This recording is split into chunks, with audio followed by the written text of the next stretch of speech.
Life has a funny way of throwing you curveballs when you least expect it. I'm Andrea, a PR manager who spent more time in boardrooms than in the dating scene. At 35, my life was a testament to hard work and late nights, not romantic dinners or weekend getaways. But then Michael walked into my life, or more accurately, into my project meeting. Michael was the kind of guy you noticed the moment he entered a room, not because he tried to be the center of attention, but because of his quiet confidence.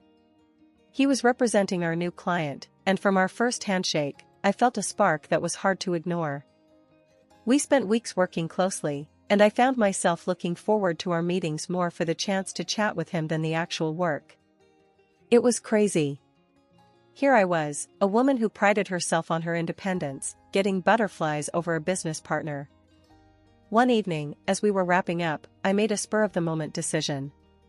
"Hey, Michael, fancy grabbing dinner?" My treat. "We can celebrate the project's progress." It was a lame excuse, but it was all I could come up with. Michael raised an eyebrow, a small smile playing on his lips. "Dinner, huh? Sure, why not? But let's make it fair, my treat next time." Dinner was a mix of work talk and personal stories. It was easy, comfortable. As the night drew to a close, I knew I didn't want this to be just another work dinner. Gathering all my courage, I blurted out, "Michael, I'm going to be straight with you. I like you. More than just a business partner." There was a moment of silence. Michael looked surprised, then thoughtful. "Andrea, I'm not sure what to say. I like you too, but I've got some baggage. My ex-wife, Laura, let's just say she left a mark. I'm not sure I'm ready to jump into something new." His honesty caught me off guard. "Look, I get it. I'm not asking for a fairy tale here. How about we just see where things go? No pressure." Michael nodded. "All right, Andrea. Let's take it slow." That dinner marked the beginning of something special. We continued to meet, first under the guise of work, then openly as something more. It was refreshing, being with someone who understood the demands of a career yet made time for the little moments. One evening, as we were walking back to our cars after a spontaneous movie date, Michael stopped and looked at me. "Andrea, these past few months have been amazing. I didn't think I could feel this way again after Laura. I want this, us." I smiled, feeling a warmth spread through me. "Me too, Michael. I'm all in." Building a life with Michael felt like we were laying bricks for a foundation that was meant to last. After the initial awkwardness of transitioning from work partners to life partners, we found our rhythm. We moved into my place, a cozy 2-bedroom house that now felt more like a home with Michael's stuff scattered around. One lazy Sunday morning, as we sat with our coffees in the living room, Michael looked around and let out a content sigh. "You know, Andrea, I never thought I'd feel at home so quickly anywhere after, well, you know." I grinned, nudging him with my foot. "Yeah, I know. But hey, look at us now. Making a home out of a house filled with nothing but work files and takeout menus." He chuckled, picking up a stray sock from the floor. "Speaking of which, we really need to work on our domestic skills. I can't even remember the last time we cooked." "Hey, speak for yourself." "I make a mean cereal," I shot back, laughing. It wasn't all smooth sailing, though. Balancing our demanding jobs with our personal life was a juggling act. We'd often find ourselves working late, only to come home to each other, sometimes too exhausted to even talk. One evening, after a particularly grueling day, I flopped down next to Michael on the couch, burying my face in the cushions. "I'm beat. If I see one more email, I'm going to scream." Michael, laptop still open on his lap, glanced at me and closed it with a snap. "That's it. We're taking a break this weekend.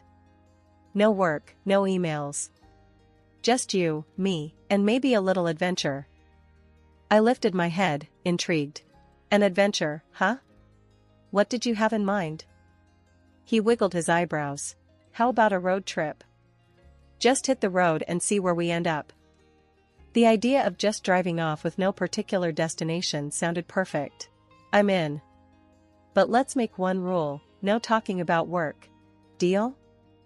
Deal, he agreed, and we shook on it. That weekend, we did just that. We drove to a small beach town a few hours away, spending our days exploring and our nights in a quaint bed and breakfast. It was refreshing, being away from the hustle of our daily lives, reminding us of the simple pleasures we often overlooked.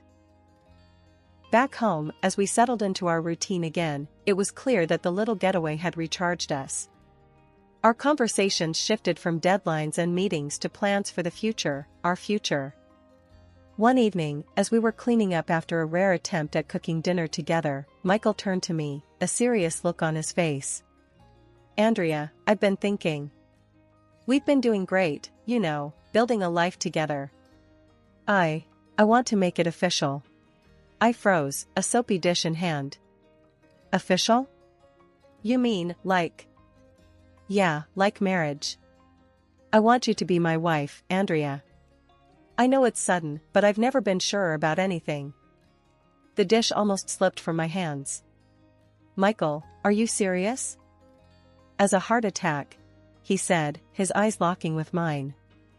I put the dish down, water and soap suds forgotten, and walked over to him. Yes, I'll marry you. Life with Michael was like a dream until Laura, his ex-wife, decided she wasn't done with him yet. At first, her calls were rare, a nuisance we brushed off. But then, they picked up frequency, each one more demanding than the last. One evening, while Michael and I were trying to enjoy a quiet night in, his phone rang. The caller ID flashed Laura's name, and he sighed heavily before answering. Laura, what is it now? I could only hear his side of the conversation, but his furrowed brow told me it was the same old song and dance. After he hung up, he tossed his phone on the couch, frustration written all over his face. She needs help moving some stuff this weekend. Can you believe that? I frowned, my patience wearing thin. Michael, why does she always turn to you for help? She's got friends, hasn't she? He shrugged, a helpless look in his eyes. I don't know, Andrea. I guess old habits die hard? This wasn't just about old habits, though. Laura's calls became more personal, and she even started reaching out to me, offering unsolicited advice on how to keep Michael happy. The first time she called, I was taken aback. Andrea, it's Laura. I just thought I'd give you a heads up. Michael loves his steak medium rare, not medium. And he hates peas. Thought you should know. I was seething, but I kept my cool. Thanks, Laura. I'll keep that in mind, I said through gritted teeth, before hanging up. It was clear Laura was playing games, trying to wedge herself between us. Her audacity peaked when she started inviting Michael over for dinner for old time's sake. That was the last straw for me. One night, after another one of Laura's invitations, I confronted Michael. This has to stop, Michael. It's us now, not you and her. Why can't she respect that? Michael ran his hands through his hair, looking exhausted. I know. It's just, complicated. Complicated? What's so complicated about telling your ex-wife to back off? He didn't have an answer, and the silence between us grew heavy. It was clear we needed to address the Laura situation head-on if we were going to move forward. The next time Laura called, I answered Michael's phone. Laura, listen. You need to stop calling. Michael is with me now. You had your chance, and you blew it. There was a pause on the other end before Laura's voice came through, sharp as a knife. Oh, I see. So you're answering his phone now? You think you've won him over? This isn't over, honey. I clenched my teeth, anger boiling inside me. No, Laura. It is over. You need to move on and let us live our lives. We hung up, but the damage was done. Laura's intrusions had cast a shadow over our relationship, stirring doubts and insecurities we'd worked hard to overcome. It was a chilly Thursday evening when Laura's latest stunt unfolded. She called Michael, her voice shaky, claiming she was in dire need of help, something about a leaking pipe in her house. Michael looked at me, phone still pressed to his ear, uncertainty in his eyes. She says it's an emergency, Andrea. I feel like we should go, but I want us to handle this together. Are you okay with that? I was tired of her games, but I nodded. Let's do this. But we're setting boundaries today, Michael. This ends now. Armed with a resolve to end Laura's manipulations, we drove to her place. The air between us was tense, a mix of anxiety and determination. As we approached her front door, I could feel my heart pounding. Michael rang the bell, and we waited. The door swung open, and there stood Laura. She wore a revealing outfit and held a glass of wine, a stark contrast to the emergency she had described. Michael's face went from concern to furious in a second. Laura, what the hell is this? You said it was an emergency. Laura's confident demeanor faltered as she looked from Michael to me, her plan unraveling. I thought we could talk, Michael. Just the two of us. I didn't expect you to bring her. I stepped forward, my patience worn thin. Enough, Laura. Your little games end now. We're not doing this anymore. Michael is with me. You need to respect that and move on. Laura's eyes flashed with anger. Move on? How can I move on when you've taken everything from me? Michael was my husband, and you. Michael interrupted, his voice firm. I was your husband, Laura. Past tense. And I left because of your actions, not Andrea's. You need to accept that and stop this nonsense. The ride home was quiet, a time for reflection on the events that had unfolded. When we finally spoke, it was with a sense of relief and a renewed commitment to our relationship. Michael, we can't let anyone or anything come between us again. We need to be a team, always. He nodded, his grip on the steering wheel tightening. You're right, Andrea. I promise, from now on, it's you and me against the world. No more ex-wife drama. Despite the steps we took to protect ourselves, Laura's vendetta against us escalated to a public spectacle that neither Michael nor I could have anticipated. It happened on a night that was supposed to be a celebration of a significant milestone in my career. We were at a downtown restaurant, surrounded by colleagues and friends, the mood light and festive. As we raised our glasses for a toast, the sound of the restaurant door slamming open turned every head in the room. Laura stormed in, her eyes wild with anger, zeroing in on Michael and me. Without hesitation, she began yelling, her voice cutting through the chatter of the room like a knife. Michael, how could you do this to me? And you, she spat, turning her venomous gaze towards me, you homewrecker. The room fell silent, all eyes on us. I felt my face flush with a mix of embarrassment and rage. Michael stood up, his body tense. Laura, get out of here. You're making a scene over nothing. It's over between us, and it's time you accepted that. But Laura wasn't deterred. She continued, her words laced with bitterness. You think you can just replace me? I was his wife. And you, she hissed, pointing a finger at me. You're nothing but a thief. I stood up, my patience exhausted. Laura, enough. You've crossed a line. We've done nothing wrong. You need to leave, now, before we call the police. Her laughter was cold and mocking. Call the police? For what? Telling the truth? Everyone here should know what kind of people you really are. The tension in the air was palpable. My colleagues and friends looked on, some in shock, others with looks of sympathy. It was a humiliating situation, being accused and insulted in front of everyone important to me. Seeing that his words had no effect, Michael grabbed his phone. That's it. I'm calling them. You've gone too far, Laura. As he dialed, Laura seemed to realize the seriousness of the situation. Her defiance wavered for a moment, but then she turned on her heel and stormed out, leaving a trail of shocked silence in her wake. The aftermath of her outburst was a mixture of awkward apologies and whispered conversations. I tried to smooth over the disruption, but the evening was ruined. As we drove home, the weight of the public humiliation settled heavily on my shoulders. "Michael, I can't believe she did that. In front of everyone." My voice was thick with unshed tears. Michael reached over, squeezing my hand. "Andrea, I'm so sorry. I never wanted any of this to affect you like it has. We'll get through this, I promise. Laura's actions tonight, they've crossed a line. We'll make sure she can't do anything like this again." His words were meant to comfort, but the reality was hard to bear. Laura's relentless pursuit to disrupt our lives had reached a new low, and the thought of what she might do next was a constant shadow over our happiness. After the confrontation with Laura, Michael and I thought we had finally put an end to her meddling.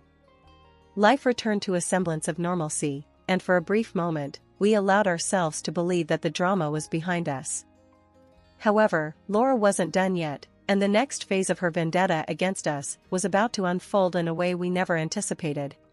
It started one morning as I was heading out to work. I found my car covered in what looked like eggs and flour. It was a mess, and the stench was unbearable.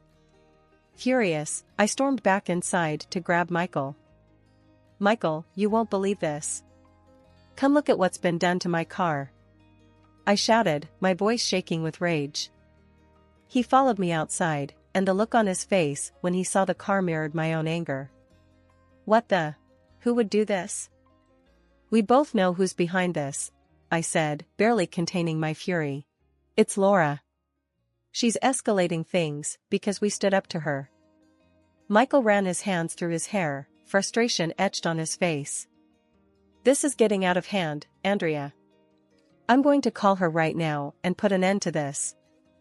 "No, Michael. Calling her won't solve anything. She wants to provoke us. We need to think this through and not play into her hands," I countered, trying to think clearly despite the anger boiling inside me. Reluctantly, Michael agreed, and we decided to take the car to get cleaned, hoping that would be the end of it. But deep down, we both knew it was just the beginning. A few days later, things took a turn for the worse. I started receiving anonymous, threatening letters at work, each one more disturbing than the last. I showed them to Michael, my hands trembling as I handed them over. "Look at these, Michael. They're getting sent to my office now. This is serious. We can't just ignore it." Michael's face darkened as he read through the letters. "This is harassment. We need to go to the police. She's not just trying to scare us anymore, she's threatening your safety." The trip to the police station was a blur. We filed a report, but without concrete proof that Laura was behind the letters, there wasn't much they could do. Feeling helpless and frustrated, we returned home, trying to come up with a plan. That night, we sat in silence, the weight of the situation pressing down on us. Michael finally broke the silence, his voice low and determined. "Andrea, I won't let her hurt you. We'll install security cameras around the house. If she tries anything else, we'll have it on record." The installation of the security cameras felt like a small victory, but the sense of security it brought was fleeting. Laura's next move was something we hadn't anticipated, and it hit closer to home than any of us could have imagined. It was a regular weekday when Michael received a call at work from our neighbor, informing us that someone had been lurking around our house. My heart sank as I listened to Michael relay the message. "Andrea, our neighbor just called. Someone's been seen snooping around our house. I'm coming home now. We need to check the footage from the cameras." The rest of the day passed in a haze of worry and fear. When Michael arrived home, we reviewed the footage together, and there she was, Laura, unmistakable in her defiance, caught on camera trespassing on our property. Seeing her there, invading our private space, was the last straw.